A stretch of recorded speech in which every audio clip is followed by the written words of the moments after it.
വർഷം 1622. സ്പെയിനെ ലക്ഷ്യമാക്കി യാത്ര ചെയ്യുന്ന ഒരു സ്പാനിഷ് ഗാലിയൻ കപ്പൽ ന്വേസ്ത്ര സെനോറ ഡി അട്ടോക്ക എന്നാണ് ഇതിൻ്റെ പേര്. സ്വർണ്ണക്കട്ടികൾ, വെള്ളിപ്പലകകൾ, നാണയങ്ങൾ എല്ലാം കൊണ്ട് കപ്പൽ നിറഞ്ഞിരിക്കുന്നു. പക്ഷെ ഒരു പ്രശ്നമുണ്ട്. ഫ്ലോറിഡ കടലിടുക്കിൽ ഒരു ഭീകരൻ കൊടുങ്കാറ്റിലേക്കാണ് ഈ കപ്പൽ ചെന്ന് കയറിയിരിക്കുന്നത്. കാറ്റിൽ പാമരങ്ങൾ കമ്പുകൾ പോലെ ഒടിഞ്ഞു, ചുക്കാൻ തിരമാലകളിൽപ്പെട്ട് തകർന്നു. മിനിറ്റുകൾക്കുള്ളിൽ അറ്റ്ലാന്റിക് സമുദ്രം കപ്പലിനെയും അതിലുള്ളിലെ അളവറ്റ നിധിയെയും പൂർണ്ണമായി വിഴുങ്ങി. ഇന്നത്തെ കണക്കനുസരിച്ച് കുറഞ്ഞത് ഏകദേശം 500 കോടി രൂപ മൂല്യമുള്ള നിധിയാണ് നഷ്ടപ്പെട്ടത്. പക്ഷേ 350-ലധികം വർഷങ്ങൾക്ക് ശേഷം എണ്ണമറ്റ പരാജയപ്പെട്ട തിരച്ചിലുകൾക്കൊടുവിൽ ഈ ഐതിഹാസികമായ നിധി ഒരു കൂട്ടം ആളുകൾ കണ്ടെത്തിയത് എങ്ങനെയെന്നതാണ് ഇന്നത്തെ കേട്ടറിവ്.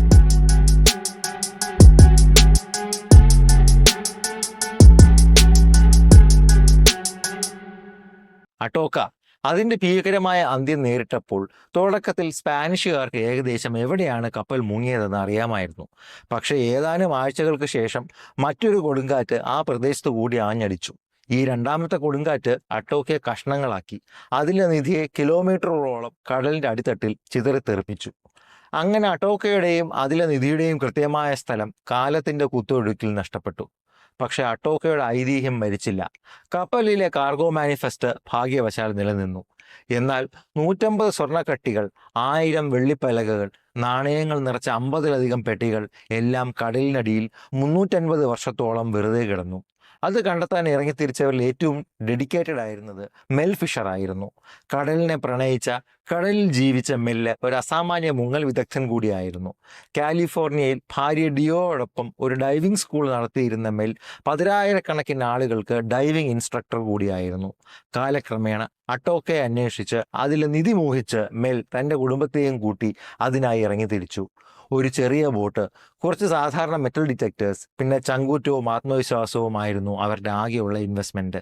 ചില പഴയ രേഖകളെ അടിസ്ഥാനമാക്കി അവർ മെറ്റക്കൊമ്പെ കീസ് എന്നറിയപ്പെടുന്ന പ്രദേശത്ത് ശ്രദ്ധ കേന്ദ്രീകരിച്ചു. എന്നാൽ 1 വർഷത്തോളം നീണ്ട തിരച്ചിലിനൊടുവിൽ 1,00,000 മൈലിലധികം തിരഞ്ഞിട്ടും അവർക്കൊന്നും കിട്ടിയില്ല. ഈ വലിയ സമുദ്രത്തിൽ നൂറ്റാണ്ടുകൾ പഴക്കമുള്ള ഒരു കപ്പൽ കണ്ടെത്താൻ ശ്രമിക്കുന്നത് വൈക്കോൽ തുറവിൽ സൂചി തപ്പുന്നത് പോലെയാണ് എന്ന് പലരും മെല്ലിനോട് പറഞ്ഞുവെങ്കിലും മെൽ അതൊന്നും കേൾക്കാൻ കൂട്ടാക്കിയില്ല.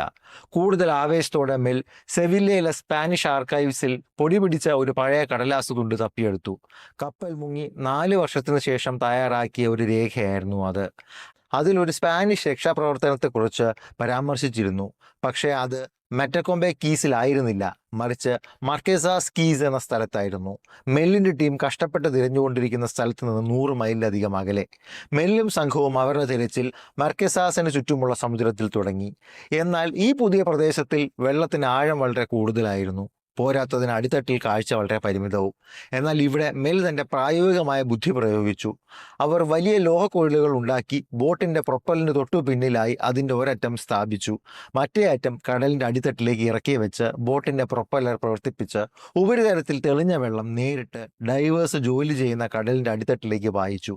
അത് ചളി നീക്കം ചെയ്ത് കാഴ്ച മെച്ചപ്പെടുത്തുക മാത്രമല്ല, മറിച്ച് ഒരു ബ്ലോവറിനെ പോലെ അടിത്തട്ടിലെ മണൽ മാറ്റി അതിനടിയിൽ മറഞ്ഞിരിക്കുന്ന വസ്തുക്കളെ വെളിപ്പെടുത്തുകയും ചെയ്തു.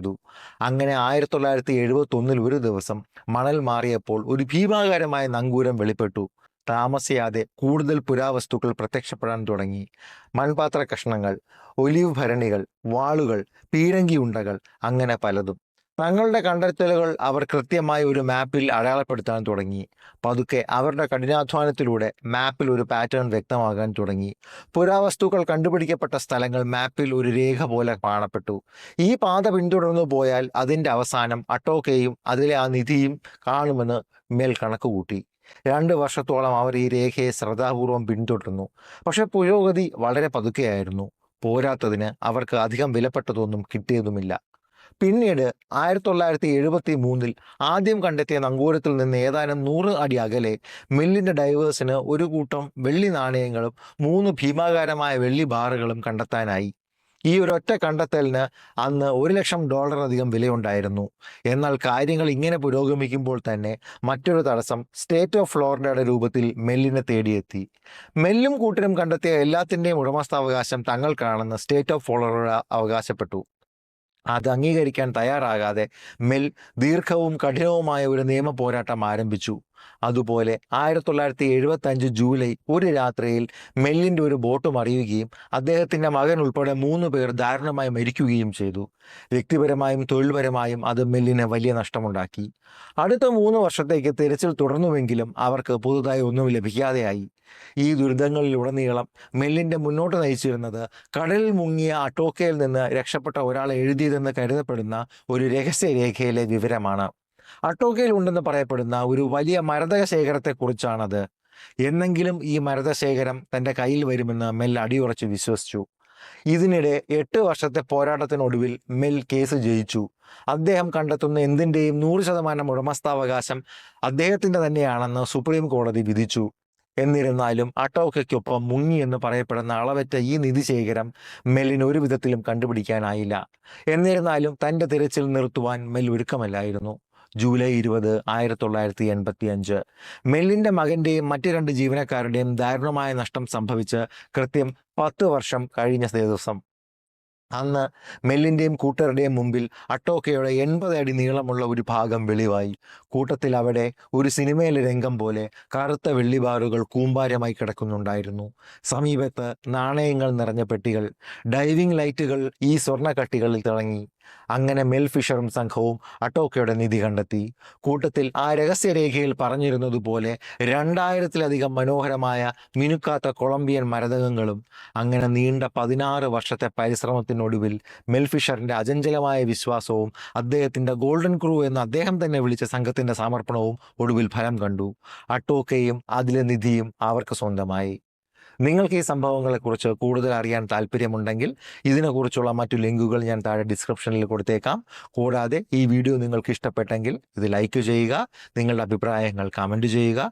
ഇത്തരത്തിലുള്ള കൂടുതൽ വീഡിയോകൾക്ക് വേണ്ടി കേട്ടറിവ് എന്ന നമ്മുടെ ചാനൽ സബ്സ്ക്രൈബ് ചെയ്യുന്നത് പരിഗണിക്കുക.